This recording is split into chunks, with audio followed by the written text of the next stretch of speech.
मैं सरफराज मोइन आप लोगों का स्वागत करता हूँ आपके YouTube चैनल ज्ञान स्टडी सेंटर पर।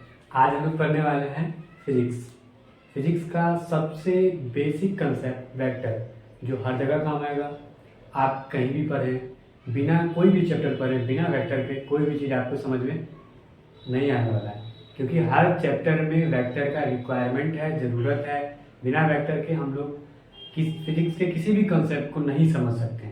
तो आज हम लोग इसी कंसेप्ट को बहुत आसान तरीके से समझने का कोशिश करेंगे कि वेक्टर है क्या और इसका क्या काम है और क्या चीज़ है। बस बेसिकली बहुत आसान चीज़ है। ये फिजिक्स का पार्ट नहीं है, ये मैथ का पार्ट है।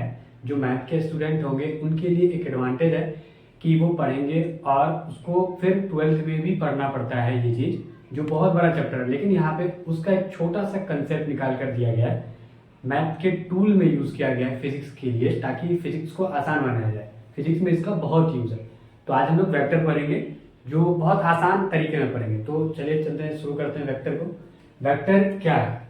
वेक्टर से पहले हम लोगों को समझना पड़ेगा कि फिजिक्स में बहुत सारी क्वांटिटी होती है और उस क्वांटिटी को दो आधार पर बांटा गया। वेक्टर क्वांटिटी, एक होता है स्केलर क्वांटिटी। अब ये वेक्टर क्वांटिटी क्या होता है और स्केलर क्वांटिटी क्या होता है, इसके बारे में हमको जानना पड़ेगा।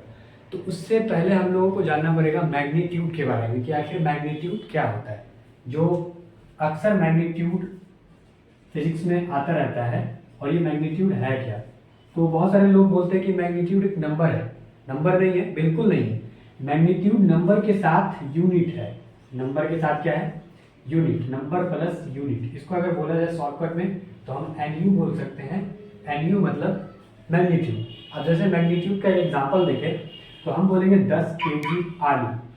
10 केजी आलू बोले तो अगर हम सिर्फ बोलेंगे 10 आलू, तो ये मैग्नीट्यूड नहीं हुआ, एक वैल्यू हो गया।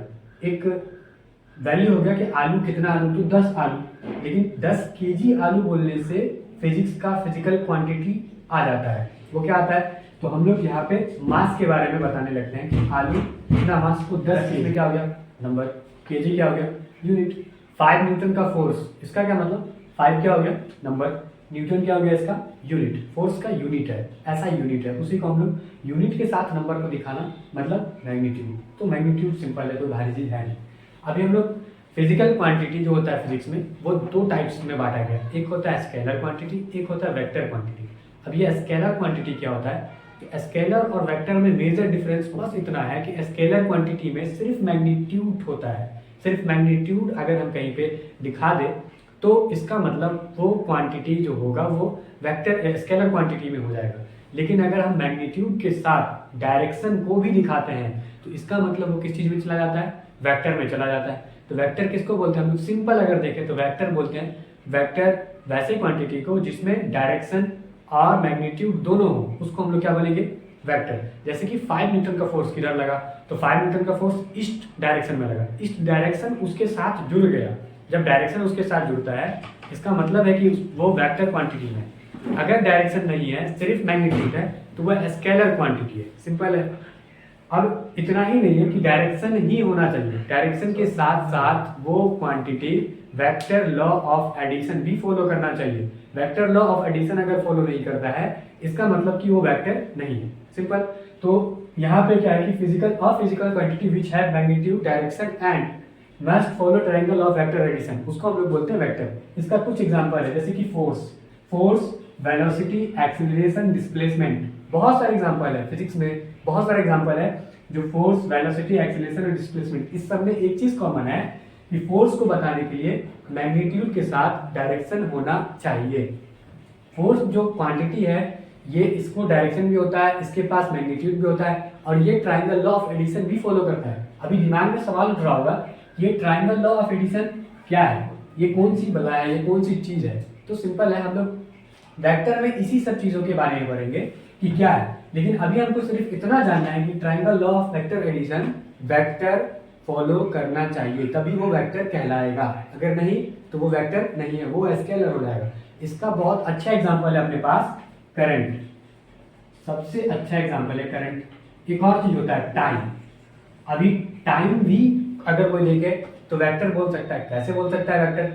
तो टाइम कैसे वेक्टर होगा? कोई बोल सकता है कि टाइम भी एक वेक्टर है, लेकिन कैसे?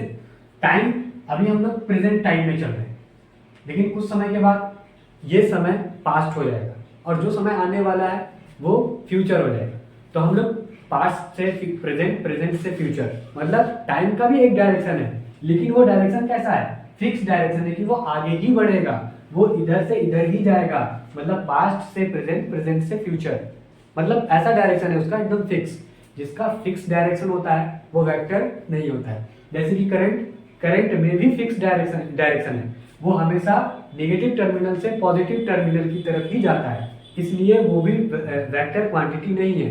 करंट कौन सा क्वांटिटी में चला जाता है? स्केलर क्वांटिटी में। तो एक चीज हम लोगों को हमेशा याद रखना है वेक्टर और स्केलर में, कि वेक्टर वैसे क्वांटिटी को कहते हैं जिसके पास डायरेक्शन हो, मैग्नीट्यूड हो और जो triangle law of addition follow करता हो। इसके साथ एक और चीज याद रखना है कि वैसे क्वांटिटी जिसका एक फिक्स डायरेक्शन होगा वो वेक्टर नहीं कहलाएगा, वो स्केलर में चला जाता है, वो स्केलर हो जाता है। जैसे कि करंट, करंट का एक फिक्स डायरेक्शन है इसलिए वो क्या हो गया? स्केलर। जैसे कि टाइम, टाइम का एक फिक्स डायरेक्शन है इसलिए वो कैसा डायरेक्शन हो गया? स्केलर हो गया, है कि नहीं? तो वेक्टर हम लोग समझ गए।